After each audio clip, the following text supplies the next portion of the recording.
तुम्हारा बाप का जगह है क्या? तुम्हारा बाप का जगह है क्या? कोई बोलेगा मैं औरंगजेब का मस्जिद बनाऊंगा, कोई बोलेगा मैं शाहजहां का मस्जिद बनाऊंगा। अरे ये पश्चिम बंगाल है, ये रविंद्रनाथ ठाकुर का जमीन है, ये बाबर का जमीन नहीं है, ये तुम्हारा बाप का जमीन नहीं है। जमीन तो तुम्हारे बाप का भी नहीं है हेमंता। ये शाहजहां बाबर का नाम लेकर मुसलमानों को टारगेट करना बंद कर दो। और तुमने अगर रत्ती भर भी रविंद्रनाथ को पढ़ा होता, जाना होता, तो अपनी जुबान से उनका नाम लेने में भी तुमको 100 बार सोचना पड़ता। असल में उन्मादी भाषण देने वाले जाहिलों की फौज बनते जा रहे हो तुम लोग। एक राज्य का मुख्यमंत्री तुम मुझे खून दो मैं तुम्हें आजादी दूंगा जैसे मशहूर नारे को विवेकानंद का बता रहा है, और तुम अपने नफरती राष्ट्रवाद को रविंद्रनाथ से जोड़ रहे हो। सुनो, तुम्हारा राष्ट्रवाद मुसोलिनी, हिटलर और जनरल डायर का राष्ट्रवाद है, जिन्होंने धार्मिक और नस्ली पहचानों के आधार पर लाखों लोगों का बेरहमी से कत्ल करवाया। तुम्हारे राष्ट्र की कल्पना में रविंद्रनाथ कहीं खड़े नहीं उतरते हैं। तुमने अगर रविंद्रनाथ का लिखा फॉल्स रिलीजन पढ़ा होता तो कभी इनको कोट नहीं करते।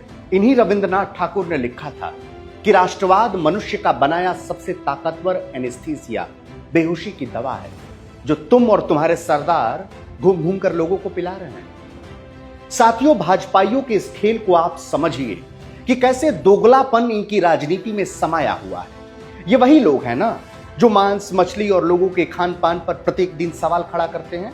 आज देखिए, इनका नफरती भाषणों का ब्रांड एम्बेसडर माथे पर तिलक लगाकर भगवा गमछी लेकर मछली चबा रहा है। मुझे मसला इसके खाने से नहीं है साथियों, मुझे मसला इनके दोहरे चरित्र से है।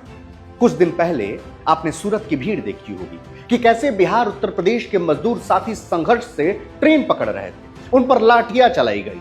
आज भाजपा ने बंगाल के लिए एक स्पेशल ट्रेन दे दिया ताकि वहां जाकर लोग इनको वोट कर सकें।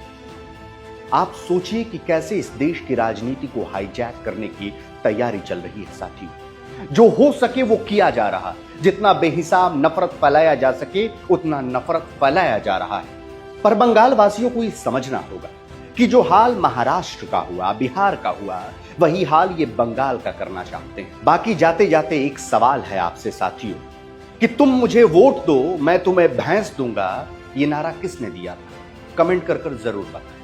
धन्यवाद।